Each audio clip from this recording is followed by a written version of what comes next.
दुनिया में अपनी नई पहचान के साथ अलग साख बना रहा भारत अब सबसे अधिक जनसंख्या वाली ऊंचाई को भी छू लिया है। इसकी पुष्टि संयुक्त राष्ट्र की उस रिपोर्ट में हुई है जिसमें लोगों की आबादी के मामले में भारत के बाद चीन और अमेरिका का नंबर आता है। दरअसल संयुक्त राष्ट्र ने एक रिपोर्ट जारी कर बताया है कि भारत की आबादी 142 करोड़ 86 लाख हो गई है, जबकि चीन जनसंख्या के मामले में 142 करोड़ 57 लाख पर जा पहुंचा है। यूनाइटेड नेशंस पॉपुलेशन फंड की तरफ से जारी रिपोर्ट में यह सामने आया है कि भारत में अब चीन के मुकाबले करीब 30 लाख ज्यादा लोग हैं, क्योंकि इंडिया की जनसंख्या 142 करोड़ 86 लाख तो वहीं चीन की जनसंख्या 142 करोड़ 57 लाख हो गई है।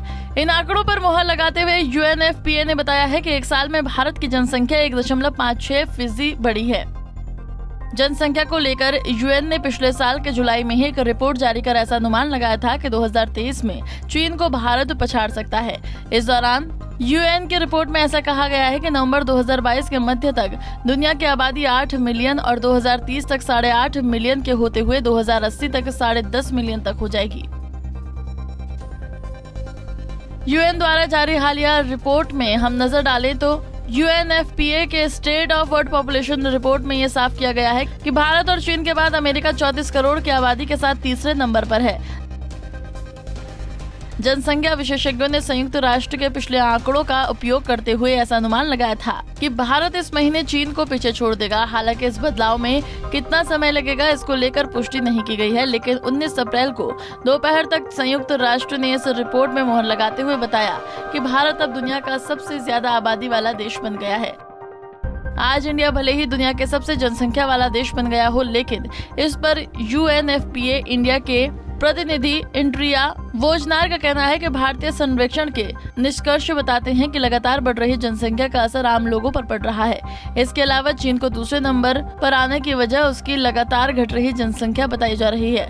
पिछले साल 6 दशकों में पहली बार चीन की आबादी में गिरावट आई थी। इसके बाद से ही चीन की आबादी में कमी भी देखी जा रही है। ऐसा कहा जा रहा है कि इसका असर चीनी अर्थव्यवस्था पर पड़ना भी शुरू हो गया है। इसके पीछे चीन द्वारा लाई गई वन चाइल्ड पॉलिसी बताई जा रही है, जिसकी नुकसान की भरपाई करने में ड्रैगन पिछले कई सालों से लगा हुआ है। इस नीति के साइड इफेक्ट को समझना है तो आप चीनी जनसंख्या में बूढ़ों की बढ़ रही आबादी से समझ सकते हैं।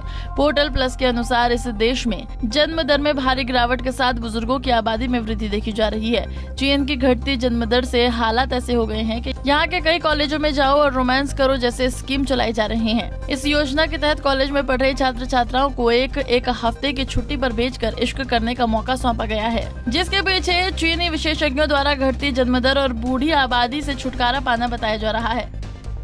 बहरहाल भारत में बढ़ी ये जनसंख्या कोई उत्साहित नहीं बल्कि हतोत्साहित वाली खबर है, क्योंकि बढ़ती इस आबादी से न केवल हमारी अर्थव्यवस्था बल्कि भारत के उन इलाकों पर भी असर पड़ेगा जो शहरी क्षेत्रों से काफी सुदूर है। Bureau report, Punjab Kesari TV.